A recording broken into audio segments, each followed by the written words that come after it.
Hello friends, welcome back to my channel scalper trading bull. तो आज हम यहाँ पे इस चार्ट एनालिसिस सीरीज में एक और बार हम यहाँ पे चार्ट को एनालिसिस करके मैं आपको बताऊंगा कि कैसे प्रैक्टिकली चार्ट को एनालिसिस किया जाता है और कैसे हम प्राइस एक्शन के बेस के आधार पे हम चार्ट को रीड कर सकते हैं और आगे चार्ट पे क्या हो सकता है उसका हम यहाँ पे अनुमान लगा सकते हैं, लेकिन किस रीज़न के साथ। तो देखिए, फर्स्टली आपको यहाँ पे प्राइस एक्शन के बारे में नॉलेज होनी जरूरी है। देन आफ्टर आपको पैरेलल टेक्निकल का भी थोड़ा यहाँ पे नॉलेज होना जरूरी है, तो ही आप यहाँ पे चार्ट को अच्छी तरीके से समझ पाओगे। ओके, तो चलिए वीडियो को स्टार्ट करते हैं। तो इस वीडियो में मैं आपको बताऊंगा कि प्राइस एक्शन क्या है, टेक्निकल एनालिसिस क्या है, कैसे हम important support and resistance levels को फाइंड आउट कर सकते हैं और कैसे एक रीज़न के साथ एंट्री कर सकते हैं। और रीज़न के साथ जब भी हम एंट्री करते हैं तो पहले हमें क्या फोकस रखना चाहिए, तो पहले हमें रिस्क पे फोकस रखना चाहिए।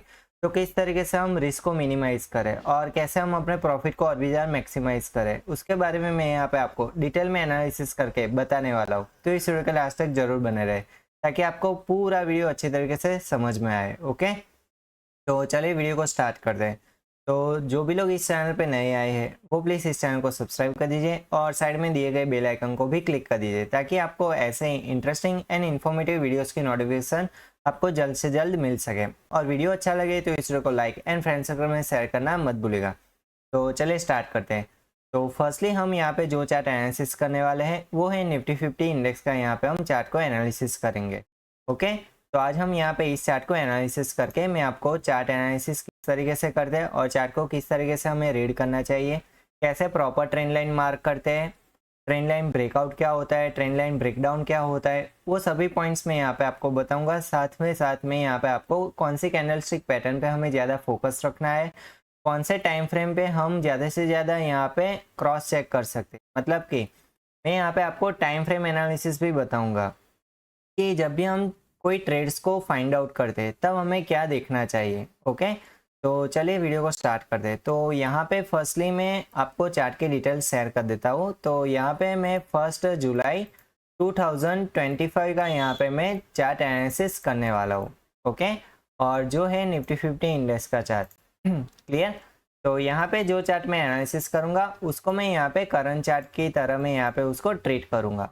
ओके, तो देखिए, जब भी कोई चार्ट एनालिसिस करना हो या तो फिर आपको मार्केट में ट्रेड करना हो, तो देखिए जब भी मार्केट ओपन होता है तब आपके पास थोड़ी एनालिसिस होना जरूरी है। मतलब कि मार्केट का ओवरऑल ट्रेंड कैसा है, ओके, कहाँ पे बायर्स एक्टिव है, कहाँ पे सेलर्स एक्टिव है, वो आपको पता होना जरूरी है। क्लियर।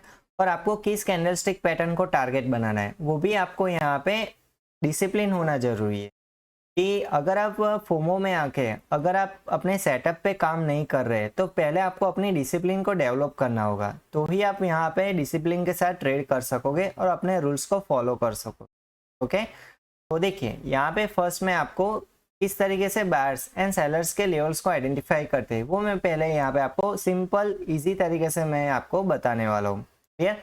तो देखिए, सपोज कि ये आज का मार्केट था यहाँ पे और ये मार्केट जस्ट ओपन ही हुआ है, ऐसा आप यहाँ पे एज्यूम कर दीजिए। ओके, तो उस टाइम पे हम कैसे इंपॉर्टेंट सपोर्ट और रेजिस्टेंस लेवल्स फाइंड आउट कर सकते हैं, तो देखिए उसके लिए हमें यहाँ पे प्रीवियस डेटा को पहले चेक करना होगा। तो प्रीवियस डेटा में हम वहाँ पे ट्रेंड को चेक करेंगे। ओके, तो चलिए यहाँ पे मैं आपको प्रीवियस डेटा में ले जाता हूँ और प्रीवियस डे हम पहले चार्ट एनालिसिस करते हैं। तो देखिए, फर्स्टली आपको क्या करना है, फर्स्टली आपको चार्ट को थोड़ा मिनिमाइज कर देना है। क्लियर, ताकि आपको अच्छी तरीके से ट्रेंड पता चले। फिर देन आफ्टर आपको यहाँ पे चेक करना है कि इंडिकेटर किस तरीके से काम कर रहा है। देखिए यहाँ पे मैं आपको प्राइस एक्शन भी बताने वाला हूँ और यहाँ पे टेक्निकल एनालिसिस भी मैं यहाँ पे आपको बताने वाला हूँ। जो इंडिकेटर का पार्ट है वो आता है टेक्निकल एनालिसिस। ओके, और ट्रेंड लाइन और अदरवाइज जो यहाँ पे प्राइस एक्शन वगैरह जो आता है वो इस डिपार्टमेंट में आता है। क्लियर। तो देखिए यहाँ पे मैं आपको पहले बताता हूँ कि ट्रेंड को कैसे आइडेंटिफाई करें। देखिए जनरली मार्केट में 3 टाइप्स के ट्रेंड होते हैं, जो आपको तो पता ही है कि up trend, down trend and sideways trend. Clear. और यहाँ पे हमें पहले तो यही देखना है कि मार्केट किस ट्रेंड में चल रहा था।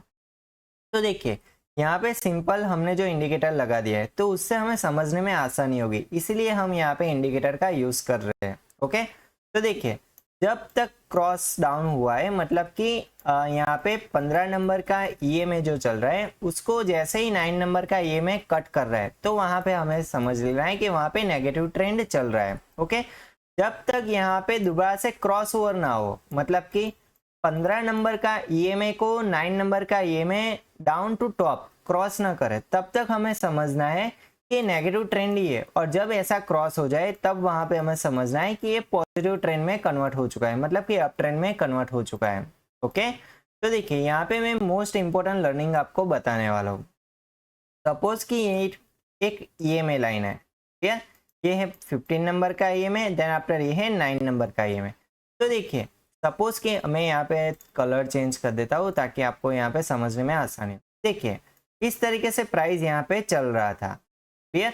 अब प्राइस यहाँ से अगर फाउल होता है, समझिए 15 नंबर के ईएमए के ऊपर अगर फाउल होता है, फिर वहां से अगर नीचे की ओर गिरता है तो उसको हमें समझना है कि रिट्रेसमेंट है। ये एक शॉर्टकट है, रिट्रेसमेंट किस तरीके से फाइंड आउट करते हैं ट्रेंड लाइन के लिए। ओके, अगर दोबारा से फाउल होता है तो दोबारा से हम उसको क्या करेंगे, ट्रैक करेंगे। ओके, इस तरीके से हम यहाँ पे रिट्रेसमेंट फाउल को ट्रैक कर सकते हैं। किसके लिए, इंपॉर्टेंट ट्रेंड लाइन, जो भी एक्यूरेट ट्रेंड लाइन हमें मार्क करनी है तो वहां से हम एक्यूरेट ट्रेंड लाइन मार्क कर सकते हैं। तो चलिए यहाँ पे मैं आपको इंपॉर्टेंट सपोर्ट और रेजिस्टेंस किस तरीके से फाइंड आउट करते हैं उसको मैं यहाँ पे आपको प्रैक्टिकली बताता हूँ। तो देखिए उससे पहले आपको यहाँ पे ट्रेंड लाइन को समझना होगा कि किस तरीके से ट्रेंड लाइन को मार्क करते हैं और ट्रेंड क्या होता है वो भी यहाँ पे आपको समझना होगा। देखिए यहाँ पे ट्रेंड किस तरीके से चलता है वो मैं यहाँ पे आपको एक एग्जांपल लेके समझाने की कोशिश करता हूँ। सपोज कि यहाँ पे कोई ट्रेंड स्टार्ट होने वाला था, तो देखिए यहाँ पे ट्रेंड ने लो लगाया तो ये क्या हो गया, एक डाउन ट्रेंड का साइन हो गया। फिर वो एक हाई लगाता है और फिर अगर इस लो के नीचे मार्केट गिरता है तो वहां पे कंफर्म है कि डाउन ट्रेंड कंटिन्यू हो रहा है। ओके, तो यहाँ पे फर्स्ट पॉइंट जो है वो है स्टार्टिंग पॉइंट और जो रिट्रेसमेंट पॉइंट है उन दोनों को अगर हम कनेक्ट करते हैं तो हमें यहाँ पे एक ट्रेंड लाइन मिल जाती है। Simple is that, as per price action हम इस तरीके से ट्रेंड लाइन को मार्क कर सकते हैं। चलिए, लेकिन मैं यहाँ पे आपको एक सेकंड मेथड बताने वाला हूँ कि किस तरीके से हम ट्रेंड लाइन को मार्क कर सके। तो देखिए यहाँ पे सिंपल हमें चार्ट को क्या कर देना है, मिनिमाइज कर देना है। जैसे ही आप चार्ट को मिनिमाइज करोगे तब आपको यहाँ पे इंडिकेटर पे फोकस करना है। देखिए जब तक यहाँ पे डाउन ट्रेंड चल रहा हो, मतलब कि यहाँ पे 15 नंबर का ईएमए जब तक 9 नंबर के ईएमए के ऊपर चल रहा हो तब तक हमें उसके फाउल पोजीशंस को मार्क करना है। मतलब कि यहाँ पे देखिए यहाँ पे क्रॉस डाउन हुआ ईएमए। ओके, तो ये था फर्स्ट पॉइंट। देन आपका सेकंड पॉइंट ये था, लेकिन अभी तक क्रॉस नहीं हुआ। देखिए ईएमए यहाँ पर भी क्रॉस नहीं हुआ। ईएमए कहाँ पे क्रॉस हुआ, तो कि यहाँ पे क्रॉस हुआ। तो चलिए अब हमें यहाँ पे फर्स्ट एंड सेकंड पॉइंट को कनेक्ट करके यहाँ पे एक ट्रेंड लाइन मार्क कर देनी है। ओके, तो एक प्रॉपर ट्रेंड लाइन यहाँ पे हम सेकंड तरीके से भी हम यहाँ पे मार्क कर सकते हैं। अगर आपको प्रॉपर तरीके से प्राइस एक्शन का रिट्रेसमेंट नहीं पता है तो आप इस मेथड का यूज करके भी आप ट्रेंड लाइन को मार्क कर सकते हो। तो देखिए इससे आपको सिंपल तरीके से इजी पड़ेगा कि कैसे मुझे यहाँ पे कौन सी ट्रेंड लाइन मार्क करनी है। जो भी ईएमए के ऊपर जो भी लाइन आपको दिखे सिर्फ उसी डॉट्स को और उसी शैडोज को आपको क्या कर देना है, यहाँ पे कनेक्ट कर देना है और इस तरीके से आप प्रॉपर ट्रेंड लाइन मार्क कर सकते हो। ओके, तो देखिए यहाँ पे मैंने सभी ट्रेंड लाइंस मार्क कर दी। अब चलिए अब हमें यहाँ पे जो ट्रेंड का स्टार्टिंग पॉइंट था और ट्रेंड का यहाँ पे जो एंड पॉइंट था उसी को ही हम यहाँ पे मार्क करने वाले हैं। क्यों, क्योंकि देखिए यहाँ पे क्या एक्टिवेट हो चुका था, यहाँ पे सेलर्स की पार्टिसिपेशन ज्यादा एक्टिवेट हो चुकी थी, इसी वजह से तो यहाँ पे डाउन ट्रेंड स्टार्ट हुआ। और फिर यहाँ पे ये डाउन ट्रेंड खत्म कहाँ पे हुआ और किस रीजन पे हुआ। देखिए डाउन ट्रेंड तो चल रहा था लेकिन जो बायर्स की पार्टिसिपेशन थी वो यहाँ पे सेलर्स से ज्यादा मैक्सिमाइज हो गई। इसी वजह से इस ट्रेंड लाइन को ब्रेकआउट करके एक नई ट्रेंड लाइन यहाँ पे क्रिएट हो गई और अप ट्रेंड यहाँ पे स्टार्ट हो चुका था। ओके, तो फिर यहाँ पे जो बायर्स एक्टिवेट हुए थे और जहाँ पे यहाँ पे जो सेलर्स एक्टिवेट हुए थे और यहाँ पे जो बायर्स एक्टिवेट हुए थे उसी पोजीशंस को हमें यहाँ पे मार्क करना है और सिंपल हमें उसकी शैडोज को ही कवर करना है। तो चलिए अब हम यहाँ पे इसको स्विंग हाई यहाँ पे हम इसको मार्क कर देंगे। ये बन गया स्विंग हाई और यहाँ पे ये जो पोजीशन बन रही है वो है स्विंग लो। चलिए इसके बाद देखिए ये वाली पोजीशन है एक स्विंग हाई और देन आफ्टर ये वाली पोजीशन है एक स्विंग लो। चलिए और फिर मार्केट कहाँ पे क्लोज हुआ था, तो कि यहाँ पे क्लोज हुआ था। तो उससे प्रीवियस कहाँ पे मार्केट ने सपोर्ट बनाया था, तो कि यहाँ पे, इसी को भी हम यहाँ पे मार्क कर देंगे। ओके, तो इस तरीके से देखिए resistance resistance support support then after again support. तो टोटल हमने यहाँ पे 5 लेवल्स को आइडेंटिफाई कर दिया। तो चलिए अब मैं आपको बताता हूँ कि किस तरीके से हम प्रैक्टिकली इसका करंट चार्ट पे यूज कर सकते हैं। तो देखिए प्रीवियस मार्केट जहां पे रेजिस्टेंस फेस किया होगा तो करंट चार्ट वहां पे प्रोबेबिलिटी रखता है कि वहां पे वो फिर से एक बार रेजिस्टेंस फेस कर सकता है। क्यों कर सकता है, देखिए वहां पे मैं आपको एक रीजन बताता हूँ। अगर सपोज कि मैंने यहाँ पे कोई ट्रेड लिया है, सपोज कि मैंने 1 लॉट यहाँ पे बाय करके रखे हैं, ओके, और उसका मुझे यहाँ पे लग रहा है कि कल मार्केट में इससे मुझे प्रॉफिट हो सकता है, तो मैं इसकी पोजीशंस को क्या करूंगा, ओपन करके छोड़ दूंगा। इसको मैं क्लोज नहीं करूंगा आज, ओके, और इसको मैं कल क्लोज करूंगा। का मतलब कि ये क्या हो गया, अगर मैंने यहाँ पे इसको इस पोजीशन पे यहाँ पे मैंने बाय किया है तो ये क्या बन गया, एक लेवल बन गया, ओके। तो फिर मार्केट जब भी इस लेवल के पास आएगा तो वहां पे वो रिस्पॉन्स देगा ही देगा। क्यों, क्योंकि मार्केट में उस लेवल पे मैं या तो फिर पोजीशंस को स्क्वायर अप करूंगा या तो फिर मैं उसको और भी ज्यादा कंटिन्यू करूंगा। इसी वजह से जो प्रीवियस लेवल्स होते हैं वो ज्यादा इफेक्टिव होते हैं, ओके। चलिए अब मैं आपको बताता हूँ कि करंट चार्ट को किस तरीके से हमें समझना है। ये हमने प्रीवियस डेटा को यहाँ पे समझ लिया। तो देखिए अब मैं आपको करंट चार्ट पे बताता हूँ। तो करंट चार्ट पे ले जाने से पहले मैं यहाँ पे आपको कुछ रूल्स बता देता हूँ। तो देखिए फर्स्ट हमें यहाँ पे कौन सी कैंडलस्टिक पैटर्न पे फोकस रखना है। तो यहाँ पे फर्स्ट हमें up trend and down trend दोनों के लिए मैं यहाँ पे आपको बताने वाला हूँ। अप ट्रेंड के लिए hammer, dragon fly, down trend के लिए शूटिंग स्टार एंड ग्रेवस्टोन दूल्हे। ये आपको पता चल गया है। चलिए अब मैं आपको बताऊंगा कि एक पीपीएफ मॉडल है, उसी को भी हम यहाँ पे यूज करेंगे जब इसका प्रॉपर लोकेशन हम आइडेंटिफाई करें तब, ओके। देखिए पीपीएफ मॉडल क्या होता है, सपोज कि यहाँ पे first, second and third candle है और ये फर्स्ट कैंडल का ये क्या है, ये एक लो पॉइंट है। अगर मार्केट इसके लो पॉइंट के नीचे अगर ये थर्ड कैंडल यहाँ पे क्लोज हो जाती है और ये थर्ड कैंडल लाइव कैंडल है, ऐसा आप यहाँ पे एज्यूम कीजिए, ओके। अगर यहाँ पे क्लोज हो जाती है तो ये क्या हो गया, एक नेगेटिव ट्रेंड हमें यहाँ पे शो कर रहा है। उसी तरीके से बुलिश पीपीएफ मॉडल इसका सेम ऑपोजिट होता है, ओके। चलिए अब मैं आपको बताता हूँ कि किस तरीके से हमें इसको करंट चार्ट पे यूज करना है। तो देखिए यहाँ पे फर्स्टली हमें देखना है कि मार्केट किस तरीके से ओपन होता है। तो देखिए यहाँ पे प्रीवियस मार्केट कहाँ पे क्लोज हुआ था, तो कि यहाँ पे क्लोज हुआ था। चलिए तो वहां पे ये ट्रेंड लाइन काम कर रही थी, देखिए फर्स्ट एंड सेकंड वहां पे ये ट्रेंड लाइन क्या कर रही थी, काम कर रही थी, ओके। तो यहाँ पे हमें समझना है कि अब मार्केट कौन सा ट्रेंड ले सकता है। तो देखिए अपर साइड जहां पे मार्केट ओपन हुआ तो वहां यहाँ पे मार्केट ओपन हुआ था। चलिए तो इन दोनों में क्या है, एक गैप है, लेकिन ये कोई मेजर गैप नहीं है। इसका मतलब कि कोई मेजर गैप अप ओपनिंग नहीं हुआ था। चलिए इसके बाद देखिए मार्केट सपोर्ट लेते हुए अपर साइड मूव कर रहा है और फिर इस लेवल को रिटेस्ट करता है। मतलब कि ये कौन सा लेवल था, ये हमने प्रीवियस डेटा के अकॉर्डिंग ये लेवल फाइंड आउट किया था, ओके। देखिए ये जो प्रीवियस रेजिस्टेंस था उस लेवल पे मार्केट ने फिर से एक बार रिस्पॉन्स दिया और यहाँ पे कौन सी कैंडलस्टिक पैटर्न बनाई। तो देखिए यहाँ पे मुझे एक शूटिंग स्टार दिख रहा है, सेम एग्जिट यहाँ पे इस लेवल को टच करते हुए ये शूटिंग स्टार मुझे यहाँ पे दिख रहा है।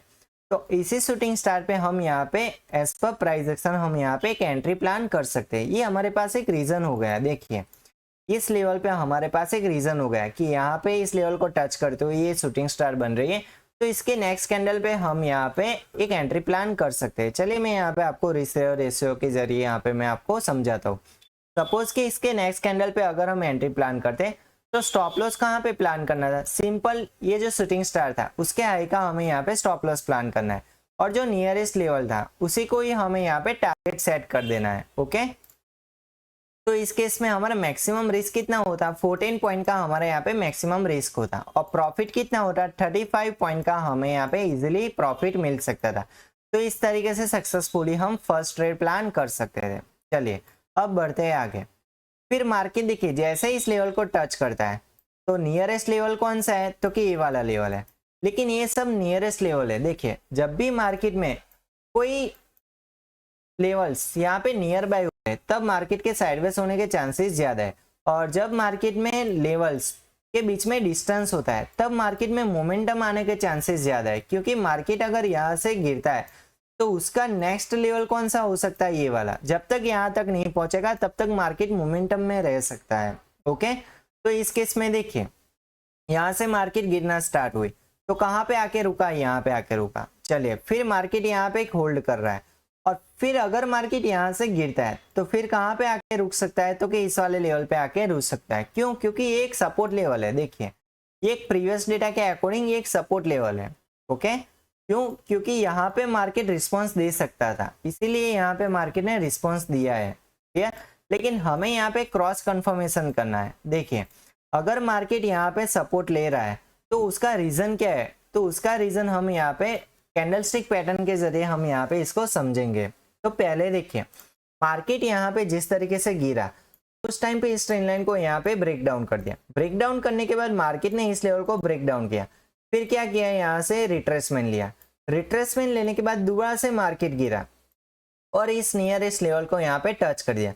तो फर्स्ट टाइम मार्केट ने यहाँ पे एक रेजिस्टेंस फेस किया और सेकंड टाइम यहाँ पे मार्केट ने एक सपोर्ट लिया। तो देखिए जब भी नियर बाय मार्केट अगर one time resistance and one time support face करता है तो वहां पे आपको अलर्ट हो जाना है। क्यों? क्योंकि उसके नियर बाय अगर ब्रेकआउट नहीं होता है तो फिर मार्केट अगेन रेजिस्टेंस बनाएगा और अगर यहाँ पे सपोर्ट ब्रेकडाउन नहीं होता तो फिर मार्केट अगेन यहाँ पे एक सपोर्ट बनाएगा। मतलब कि यहाँ पे मार्केट साइडवेज हो सकता है। समझ गए? जब भी नियरेस्ट लेवल होता है तब मार्केट के साइडवेज रहने के चांसेस ज्यादा होते हैं। और इसके मुताबिक आप यहाँ पे अगर देखोगे तो पूरा दिन मार्केट देखिए ये अपर साइड ये जो लेवल था और बॉटम साइड ये जो लेवल था, इन्हीं दोनों के बीच में मार्केट घूम रहा था। ओके, तो हमने साइडवेज मार्केट को किस तरीके से आइडेंटिफाई कर दिया था पहले से ही। हमने सिंपल प्रीवियस डेटा को एनालाइज करके हमने जो सपोर्ट और रेजिस्टेंस लेवल्स फाइंड आउट किए थे उसी के बेस पे हमने यहाँ पे आइडेंटिफाई कर दिया था कि अगर मार्केट इस रेंज में फंस जाता है तो फिर मार्केट या तो फिर यहाँ पे साइडवेज हो सकता है या तो फिर यहाँ पे साइडवेज हो सकता है। ओके, और इन दोनों के बीच में देखिए ये जो लेवल था उन दोनों के बीच में गैप ज्यादा थी, तो यहाँ पे एक मोमेंटम वाला ट्रेड मिल सकता था, लेकिन ऐसी पॉसिबिलिटी यहाँ पे नहीं बन सकती थी। क्यों? क्योंकि एक नियर बाई लेवल थे, इसीलिए अगर यहाँ पे ट्रेड लेते तो उसका यहाँ पे हमें लॉस कहाँ पे होता, प्रीमियम में होता। जो भी ऑप्शंस हम यहाँ पे बाय करते तो उसका थीटा डीके की वजह से वहां पे हमें मैक्सिमम लॉस होने के चांसेस ज्यादा थे। और जब तक आपको पॉसिबल हो तब आपको ऐसे साइडवेज मार्केट को जब आप आइडेंटिफाई कर दो तब वहां पे आपको ब्रेकआउट या ब्रेकडाउन के लिए वेट करना है विथ कंफर्मेशन। ओके, तो इसी के साथ देखिए मार्केट फाइनली इसी रेंज के अंदर क्लोज हो रहा है। तो आई होप आपको आज का ये चार्ट एनालिसिस पसंद आया होगा। अगर आपको ये आज का चार्ट एनालिसिस पसंद आया है तो प्लीज इस वीडियो को लाइक एंड फ्रेंड सर्कल में शेयर करना मत भूलिएगा। और पहली बार अगर आप इस चैनल पे आए हैं तो प्लीज इस चैनल को सब्सक्राइब कर दीजिए और साइड में दिए गए बेल आइकन को भी क्लिक कर दीजिए ताकि आपको ऐसे ही इंटरेस्टिंग एंड इन्फॉर्मेटिव वीडियोस जल्द से जल्द मिल सके। तो चलिए मिलते हैं अगले नए वीडियो में, तब तक के लिए गुड बाय।